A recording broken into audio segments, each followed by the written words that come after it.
4.9 gram of H2SO4 completely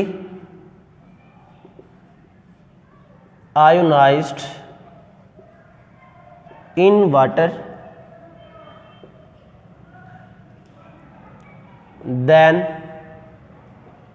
it produced equal number of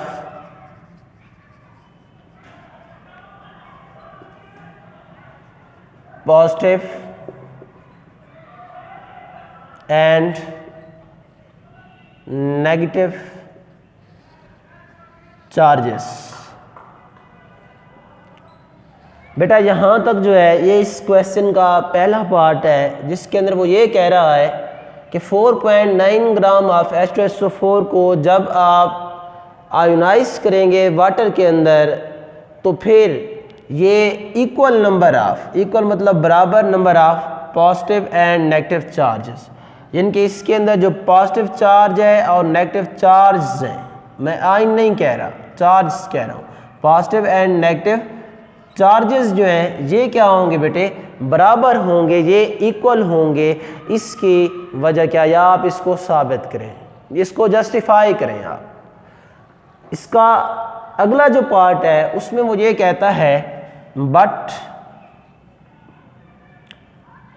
number of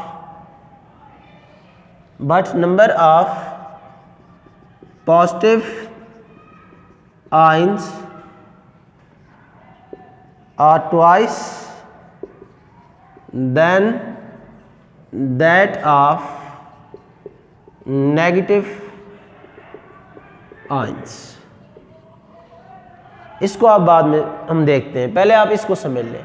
जब हम H2SO4 की ionisation कराते हैं तो उसके रिजल्ट में पॉजिटिव और नेगेटिव जो चार्ज होते हैं ये हमें बराबर मिकदार में मिलते हैं। तो चले स्टार्ट करते हैं। बेटा H2SO4 ये एक एसिड है तो इसका काम होगा H+ आयंस डोनेट करना।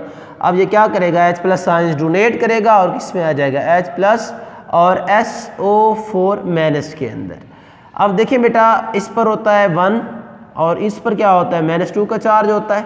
अब हम देखेंगे कि इधर H कितने हैं, 1 है और इधर H कितने हैं, 2। तो बेटा हम क्या करेंगे, इस इक्वेशन को बैलेंस करेंगे और ये आ जाएगा 2H+। समझ आ गई आप। अब जरा देखें इसने कहा क्या था, equal number of positive and negative charges.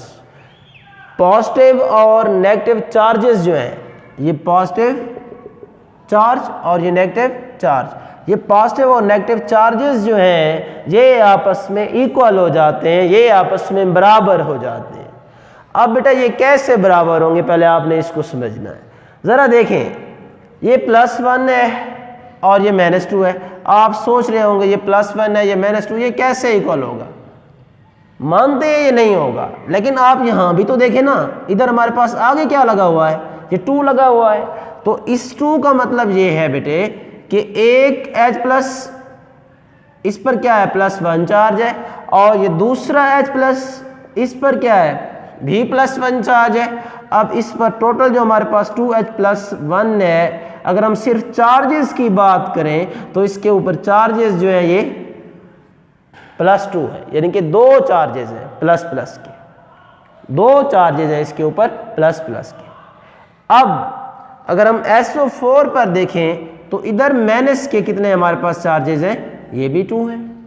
देखिए प्लस के चार्जेस भी 2 हैं और माइनस के चार्जेस भी 2 हैं। तो इसका मतलब ये हुआ कि ये दोनों चार्जेस आपस में बराबर हैं। यही तो बात उसने पूछी थी कि equal number of positive and negative charges. Positive और नेगेटिव चार्जेस जो हैं ये आपस में बराबर हैं। अब हम थोड़ा सा आगे चलते हैं, यहां तक तो समझ आ गई होगी ना। But number of positive ions twice than that of negative ions. लेकिन नंबर ऑफ पॉजिटिव आयंस जो है ये ट्वाइस है किससे, than that of negative ions, negative ions. यानी कि पॉजिटिव आयंस जो है ना ये दुगना है किससे, नेगेटिव आयंस। यहां से भी वाज़ेह है भाई, जब H2SO4 आयोनाइज हो रहा है तो अब देखिए ना, अब मैं चार्जेस नहीं कह रहा, अब मैं आयंस कह रहा हूं। अब हम जो बात कर रहे हैं वो आइंस की है, चार्जेस की हो चुकी है। अब हम आइंस को डिस्कस करेंगे। देखिए जब H2SO4 आयोनाइज होगा तो आयोनाइज होने पर ये कितने आइंस देगा, ये 2 आइंस देगा। आइंस की मिकदार हमारे पास, आइंस जो है प्लस वाले इनकी मिकदार कितनी है, 2 है। इसी तरह जब H2SO4 आयोनाइज होता है तो ये क्या देता है, माइनस वाले जो आइंस है यानी कि नेगेटिव वाले जो आइंस हैं उनकी मिकदार कितनी है बेटे, यहाँ मिकदार ये वाली होती है जो आगे लगी होती है, ये क्वांटिटी होती है, ठीक है ना। तो ये हमारे पास कितनी है, 1 है। यहाँ से आप देख सकते हैं कि ये जो पॉजिटिव है ये तो 2 है, जबकि नेगेटिव इसके आगे क्या लगा हुआ है, 1 लगा हुआ है। तो इसका मतलब ये हुआ कि पॉजिटिव नंबर ऑफ आइंस जो है ना वो ट्वाइस हैं, वो ज़्यादा हैं एज कंपेयर टू नेगेटिव। यानी कि ये अगर आप आइंस की बात करोगे तो आइंस आपस में बराबर नहीं है, लेकिन जब आप चार्जेस की बात करेंगे तो चार्जेस जो हैं बेटे, चार्जेस आपस में इक्वल आ गए। देखिए चार्जेस पॉजिटिव और नेगेटिव चार्जेस तो बराबर आ गए, लेकिन number of positive ion and number of negative ions ये बराबर नहीं है। समझ आ गई है इसकी, कोई मसला है? चलो जी ठीक है, थ्योरी लिखवाऊँ अब, ठीक है जी लिखते हैं, डस्टर दिखाओ। चलें जी, अगर ये क्वेश्चन आ जाए एग्जाम के अंदर फिर आपने इसको कैसे लिखना है, ये देखें।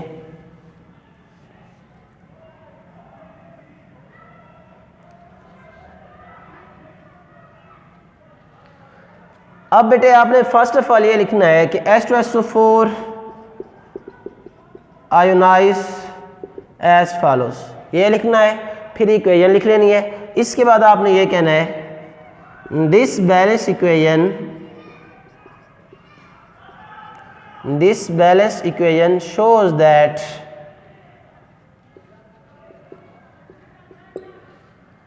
When H2SO4 ionize completely it produce पहले हम एक चीज की बात करेंगे, it produce number of positive charge, सिर्फ चार्ज का है, नंबर ऑफ पॉजिटिव चार्ज, और ये कितने हैं बेटे, इज इक्वल टू 2। आगे आपने ये लास्ट में लिखना है due to 2H plus ions, due to 2H plus ions. इसके बाद नंबर ऑफ नेगेटिव चार्जेस, ये किसके बराबर है, देखिए ये भी किसके बराबर थे बेटा, चार्जेस -2 के, यानी कि 2 के बराबर है, ड्यू टू SO4 -2, ठीक है ना। देखें ना बेटा, इस पर 1 प्लस का चार्ज है तो 2 हैं, तो फिर ये 2 बन जाएंगे। ये इसकी मिकदार 1 है लेकिन इस पर चार्ज क्या है, -2 है, तो ये भी क्या होंगे, 2 होंगे। फिर आप लिखना है it is clear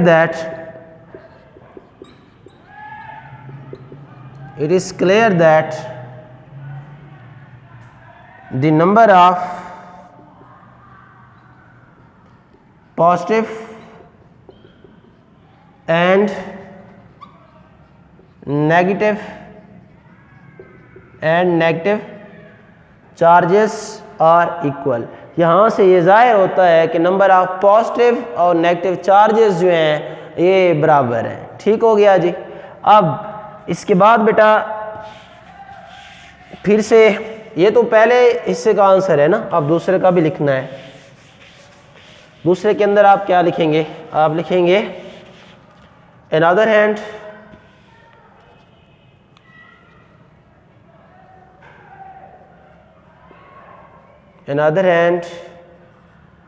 when H2SO4 completely ionized, it produce number of positively charge आइन। देखिए पहले हमने आइन मेंशन नहीं किया है, पहले जस्ट चार्जेस कहा है। अब क्या कह रहे हैं, नंबर ऑफ पॉजिटिवली चार्ज आइन, ये आइन कह रहे हैं हम क्योंकि दूसरे पार्ट में आइन लिखा हुआ है। पॉजिटिवली चार्ज आइंस ये किसके बराबर है बेटे, कितने हैं पॉजिटिवली चार्ज आइन, 2 ड्यू टू 2H प्लस आइन। इसके बाद आपने लिखना है नंबर ऑफ नेगेटिवली चार्ज आइन, और ये किसके बराबर है बेटे, 1 के बराबर है। देखो ना आइन, इसके आगे क्या लिखा हुआ है 1 ड्यू टू 1SO4 - 2 आइन। अब फिर से आपने नीचे लिखना है it is clear that on complete ionization of H2SO4 it gives the number of positive ions which is twice than that of negative ion। देखना ये डबल है किससे, नेगेटिव आयंस। समझ आ गई इसकी। और फिर ज़रा समझें इस बात को, यहाँ तक तो आपने आंसर तो दे दिया, लेकिन ये 4.9 ग्राम का क्या करोगे, ये जो लिखा हुआ है इसको भी तो कुछ ना कुछ इसका आंसर बताना है आपने। आपने तो सारा 1 मोल कह दिया है, ये भी मैंने भी सारा 1 मोल इसको समझा दिया है। बैठे रहे हो बस सुन दे। ठीक है भाई, कुछ भी नहीं है, आप 1 मोल लें या आप कोई भी मिकदार लें, लेकिन ये जो रेशो है ना बेटे, ये 2H प्लस वाली और 1SO4 माइनस वाली ये सेम रहेगी, रेशो पर कोई फ़र्क नहीं पड़ेगा। तो आप ये कह सकते हैं चाहे आप 4.9 ग्राम लें, चाहे कोई भी मिकदार आप लेते हैं, लेकिन ये जो रेशो है इस पर इसका कोई इफेक्ट नहीं होता। अगर हम 4.9 ग्राम लेंगे फिर भी हमारे पास यही आयंस प्रोड्यूस होंगे। तो आप नीचे लिख लेंगे लास्ट लाइन पे कि अमाउंट जो है ये इफेक्ट नहीं करती इस रेशो के ऊपर। ठीक है ना, बाकी आंसर आपका सारा यही रहेगा। हाँ, अगर आपने शुरू से आंसर ये ठीक होगा, बेशक सवाल ऐसे ही है ना, आपने सारा ऐसे ही लिखना है, या आपका आंसर ठीक है। लेकिन ये अलग बात, अगर आप करना चाहें इसको कैलकुलेट, आपको शौक है तो आप कर सकते हैं। फिलहाल तो क्योंकि टाइम नहीं था, इतना वीडियो बहुत लेंथी हो जाती है, इसलिए मैंने कैलकुलेट नहीं किया इसको। करना चाहें तो कर सकते हैं, वरना आपके यहाँ से भी आपको 2 नंबर पूरे ही देगा। ठीक है ना। अच्छा जी, अब बेटे इसके बाद कौन सा क्वेश्चन है, मैग्नीशियम वाला है। ठीक है जी,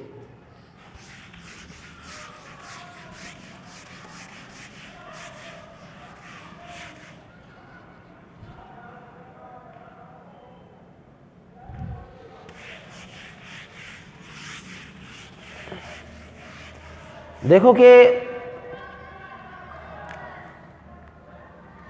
वाई मैग्नीशियम इज ट्वाइस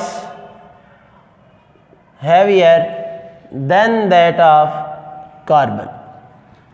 सवाल को ज़रा समझें कि मैग्नीशियम जो है वो ट्वाइस हैवियर है, दुगना भारी है, किससे, कार्बन एटम से। इसकी रीज़न क्या है, बड़ी आसान सी रीज़न है बेटे। देखो कि मैग्नीशियम जो है इसका एटॉमिक वेट जो है वो होता है 24, जबकि कार्बन जो है बेटा इसका एटॉमिक वेट होता है 12। अब देखिए 12 जो है वो कम है और 24 ज़्यादा, यानी कि मैग्नीशियम जो है ये इससे दुगना है। 12 × 2 24, यानी कि ये इससे डबल है, ये इससे दुगना भारी है। यहाँ तक तो समझ आ गई है। अब चलें इसको ज़रा कैलकुलेट भी करते हैं मज़ीद कि कैसे आखिर ये भारी है कैसे, इसको आप ज़रा कैलकुलेशन के देख रहे हैं। देखो कि 6.02 × 10⁻23 एटम्स ऑफ कार्बन, ये किसके बराबर होते हैं, 12 ग्राम के। अब बेटे अगर हमारे पास आ जाए 1, कॉल आ रही,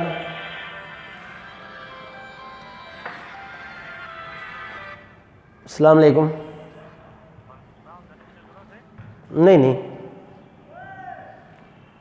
नहीं बिल्कुल ना, हर चीज़ पे। ठीक है जी, मेहरबानी।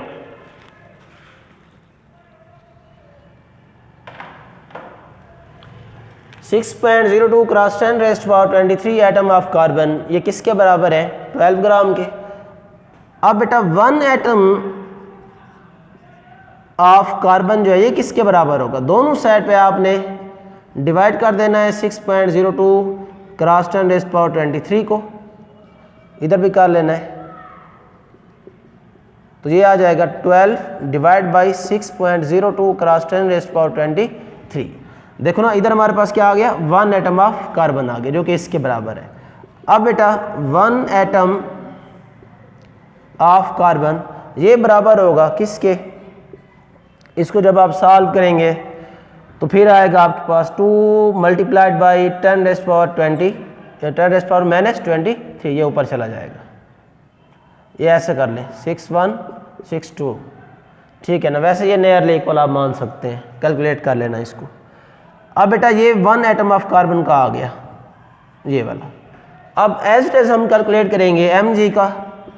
Magnesium 6.02 cross 10 raised power 23 atoms of magnesium, ये किसके बराबर होते हैं? 24 ग्राम के। ये सारा आपने लिखना है ऐसे क्वेश्चन के अंदर, 24 ग्राम के। अब बेटे 1 एटम ऑफ मैग्नीशियम ये किसके बराबर होगा?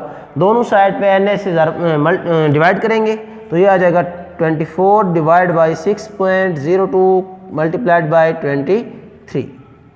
समझ आ गई इसकी? अब बेटे अब ये क्या आएगा? 6 1 are 6, 6 4 4 multiplied by 10 raised power -23 nearly equal to this. तो ये आ गया 1 एटम ऑफ मैग्नीशियम, ठीक है।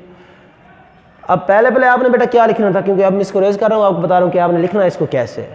फर्स्ट ऑफ ऑल आपने ये लिखना है atomic mass of magnesium is 24 while atomic mass of carbon is 12. Due to this, magnesium is twice heavier than that of carbon atom. फिर आपने एक्सप्लेनेशन की हेडिंग डालनी है, फिर ये सारा लिखना है, जो भी मैंने सारा आपको लिखवाया ना, ये सारा कैलकुलेट किया, ये लिखना है। अब ज़रा देखें बेटा,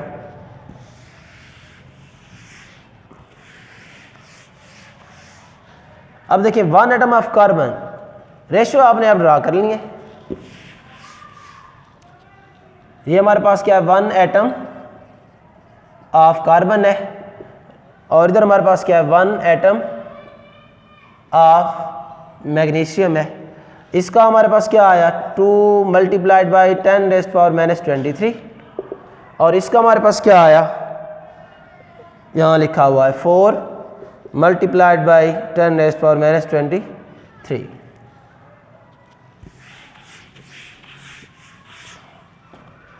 अब बेटे स्मॉल रेशो हमारे पास ये है, तो इस पे क्या करेंगे? डिवाइड करेंगे 2 मल्टीप्लाइड बाई 10 रेज़्ड पावर -23।